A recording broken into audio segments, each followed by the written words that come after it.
दिदी जहाँ प्रश्न उत्तर माने देखी से पढ़ी दूसरी मुझा मुझे प्रश्न उत्तर से आम राज्यर नाम कौन से उत्तर लिखिं ओडिशा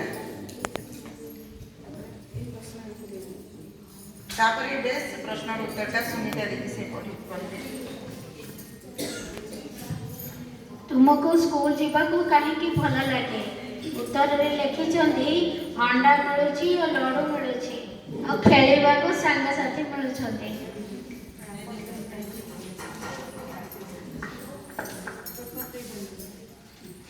दीदी लिखिं प्रश्न थिला भारतर राष्ट्रपति नाम कौन से लिखिं द्रौपदी मुर्मू।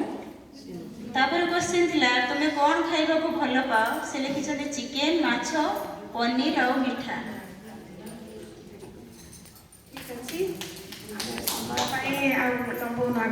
बहुत बहुत धन्यवाद। अच्छा ये जो तीनटा कार्य है ये तीनटा माध्यम आमर कथबार्ता कि भावर कौन है